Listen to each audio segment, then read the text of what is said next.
బాలీవుడ్‌లో ఉండే మన హిందీ ఫిల్మ్ స్టార్స్ కూడా ఎప్పుడూ షూటింగ్‌లో బిజీగా ఉంటారు. సమయం దొరికినప్పుడు ముఖ్యంగా హోలీ పండుగలో అందరూ పాల్గొంటారు. తమ కుటుంబ సభ్యులతో చక్కగా హోలీ పండుగ జరుపుకుంటారు.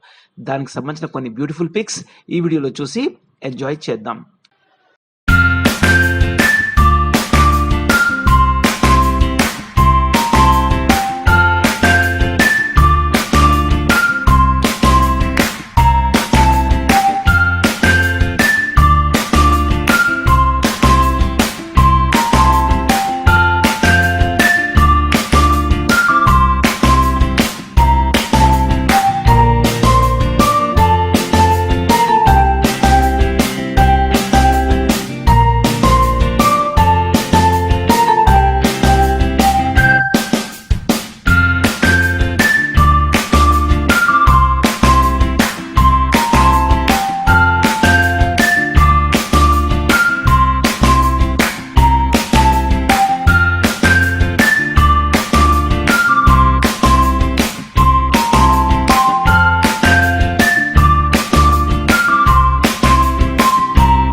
చూశారు కదండి, బాలీవుడ్ సినీ తారల హోలీ సందడి ముచ్చట్లు. ఈ వీడియో నచ్చితే కనుక లైక్ చేయండి, షేర్ చేయండి, మా ఛానల్ని మర్చిపోకుండా సబ్స్క్రైబ్ చేయండి. Thank you very much for watching this video.